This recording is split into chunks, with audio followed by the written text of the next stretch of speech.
Good morning, New Zealand. It is Monday morning and this is Daybreak.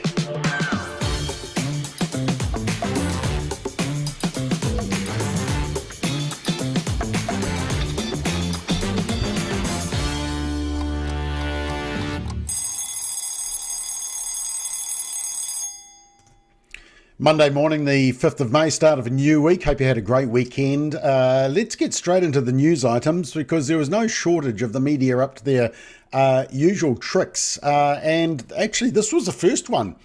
Opened up the online for the Post, which is the old Dominion Post, used to be a credible newspaper. And here we are. Human rights, not cultural wars, are the solutions to social challenges. Somebody didn't get the memo that the phrase imported culture wars just doesn't work anymore. We're not buying it. But anyway, the Post decided to print this article, Human Rights, Not Culture Wars, and it goes on about imported culture wars from the UK, the US, and it's actually by Paul Thistle, who's basically, he says he's countering hate speech, but actually he shows it the most in a lot of his posts. But he does, I get a mention. He says this: the American influence's long-standing organisations like Family First have for years borrowed strategy and rhetoric directly from the US religious right, opposing marriage equality, campaigning against abortion access, and resisting comprehensive relationship and sexuality education. Their head, Bob McCoskrie, even dared to celebrate the fall of Roe v. Wade as a great day, despite it having no direct legal impact here. Well, if it had no direct legal impact here, Paul, why did the media go into meltdown and manifest over the response? And of course, it's interesting. I mean, we've already debunked this, haven't we? They accuse us of importing the culture wars, but in all those things that they mention, marriage equality, abortion, RSE and drag queens, for example, those were all imported from overseas. We're trying to export the culture war because we're trying to hang on to the good Judeo-Christian values that have underpinned our culture. But anyway, that's another fail. Newsroom also had a big fail at the weekend. Maybe they did this article on Benjamin Doyle, our favourite Green MP, and they open it by saying, Parliament's first openly non-binary MP is at the centre of a controversial online campaign that made the jump into mainstream politics. The public has heard from the accusers at length. As Parliament prepares to resume after a 3-week break, Newsroom sits down exclusively with Benjamin Doyle to hear what they have to say. It's just one person, just what he has to say. They say they. So Laura Walters then goes into this big long diatribe. It's quite a long article, but apparently it's the first time he gets to actually speak. The only problem is that they actually talk about the fact that the Greens called a press conference and they had their say, and then 10 days later, Doyle actually had his say. And then they also accidentally mentioned that Doyle disclosed on becoming a political candidate that the Green Party warned him of his posts that featured things like bussy, sexual memes, that he used to work for the Burnett Foundation, other dodgy stuff on his postings. Oh, and that he's all for puberty blockers on demand for any vulnerable young person that wants them. And he said this: the vast majority of New Zealanders will not tolerate violent and malicious rhetoric in our country. Well, that's true. We won't. But we will question dodgy posts like Benjamin Doyle put up. He then makes the great statement, this kind of imported culture war. Sorry, we're not buying that one. And the reporter says the politician says they also felt disbelief and frustration, referring to one person. The Green MP describes their emotions, his emotions. Yeah, anyway. Oh, and there's queerphobic, homophobic, transphobia. And at the end, I think he may have misgendered himself because he said, you can legislate me out of documents, you can refuse to use my pronouns correctly.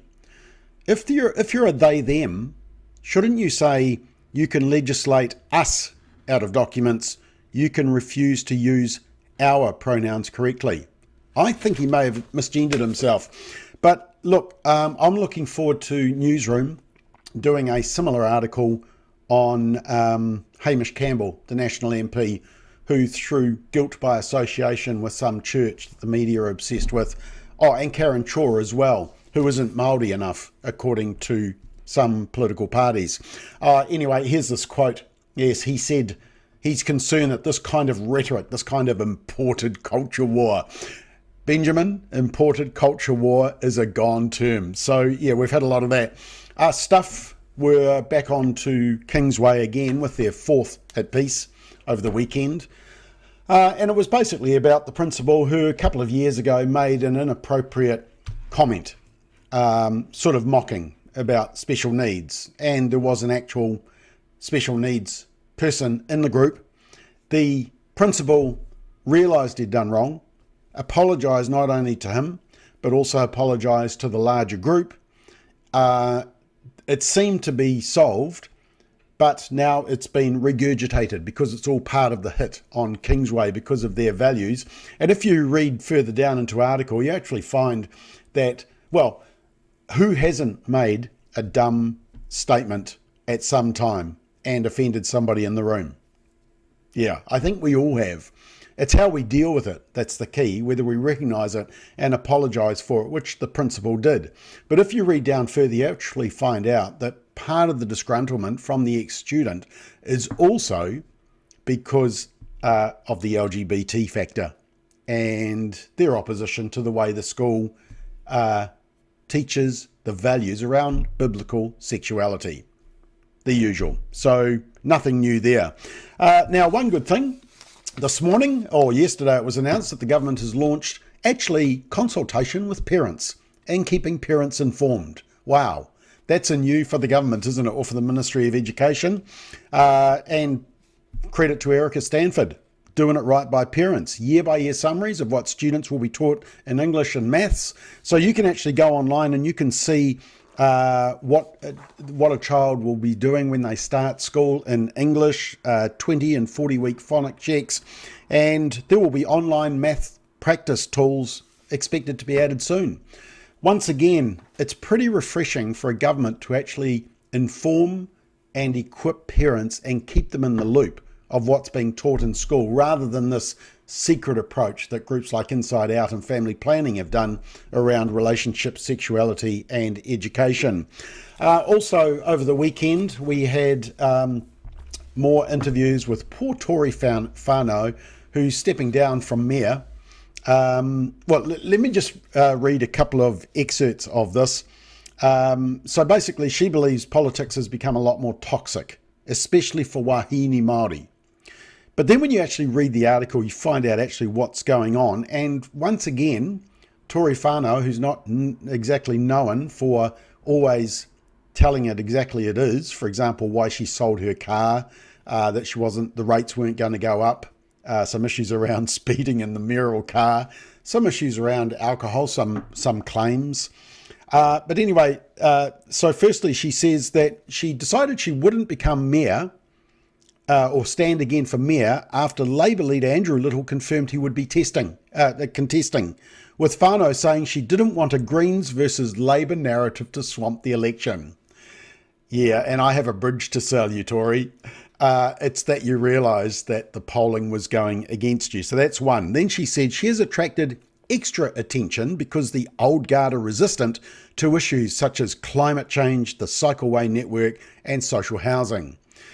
No, it's not extra, so that's Porky number 2. It's not extra attention, it's just someone challenging her agenda.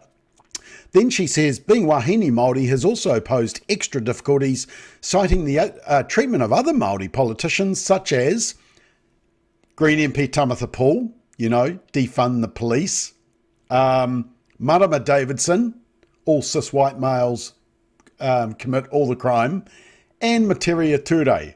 Wasn't there some beneficiary fraud there or something? I mean, those are not great examples, Tory. And then finally, she says there were double standards for women. There's some intersectionality in all of this. There was double standards for women, especially wahine Māori, and the negativity had also moved into the rainbow community. So we've got lots of critical theory there.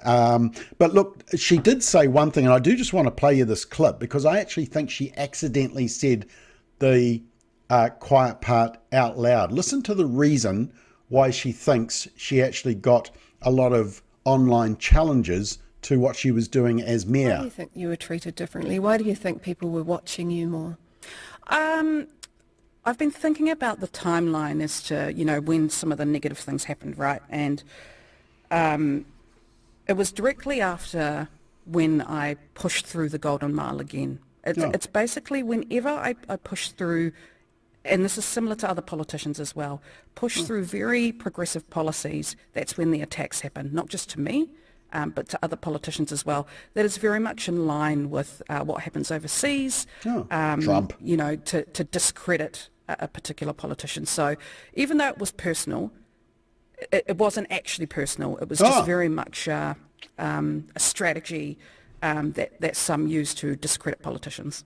Oh, okay. So it really wasn't personal. It was actually just challenging her agenda, her policies, just like any other politician, including male, non-Māori, non-LGBT. Australian election, what a disaster. To any Australians watching, I can only say good luck. You're going to need it. But I noticed that, and obviously Dutton either was a really bad campaigner, the opposition leader, I mean, he even lost his own seat, or Australians just aren't that smart. And I won't comment on that latter point. But it was interesting to just watch the media coverage. And of course, they have all rushed off to Malcolm Turnbull, who was a 3-year Prime Minister. I think he rolled Tony Abbott, and then he got rolled himself. And they rush off to him. And why is that? Well, you just have to look at that word there, Trump. So he's very anti-Trump. So the media love him.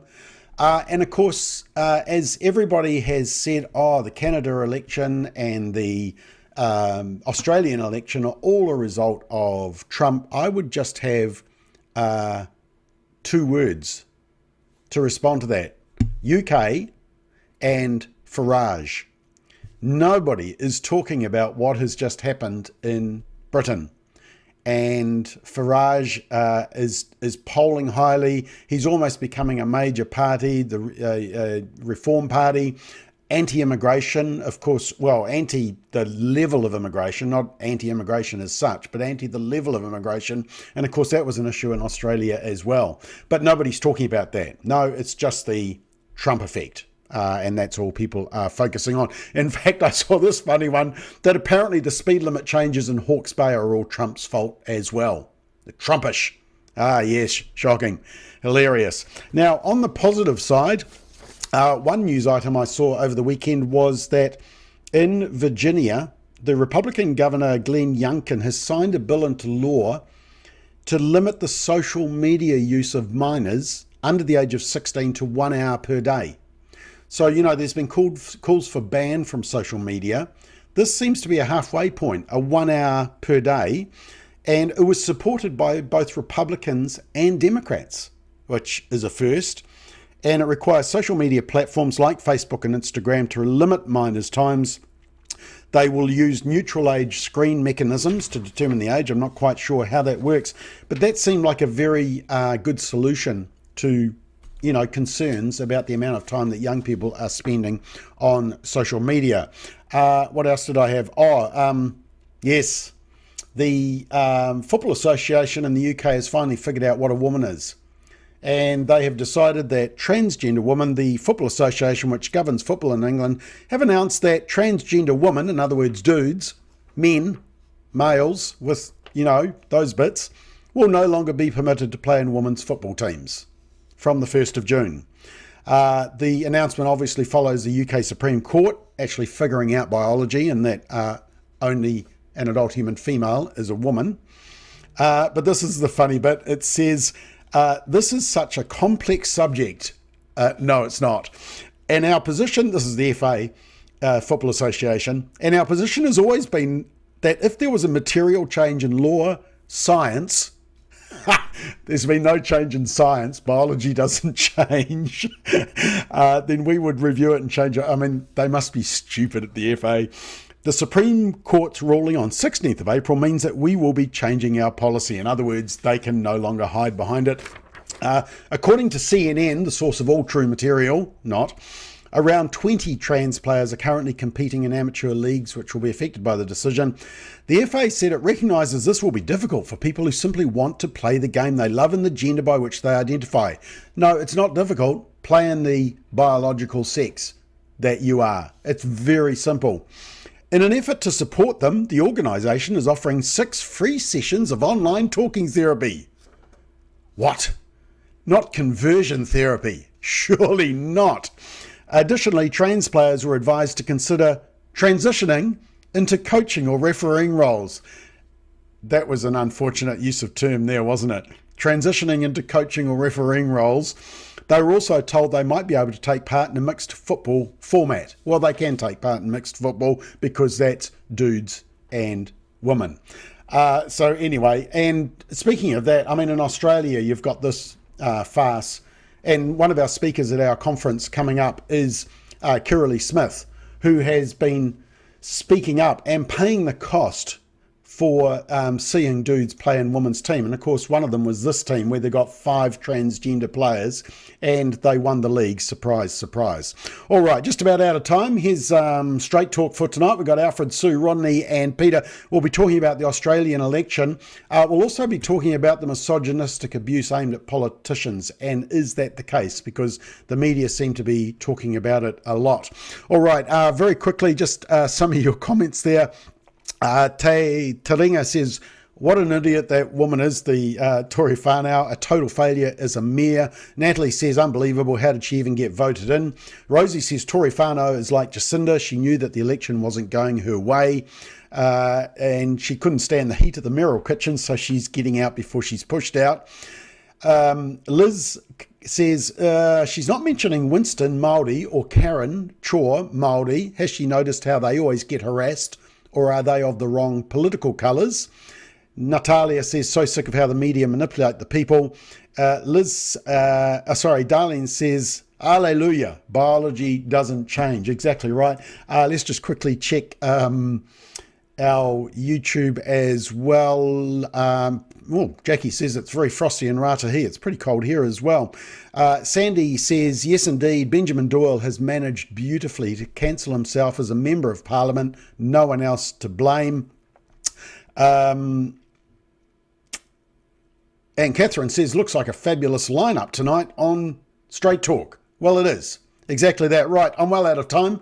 Nice to see you. Solid Ground with Simon O'Connor will be here tomorrow at 7:30. Until then, you have a great day. See you tonight for Straight Talk at 8.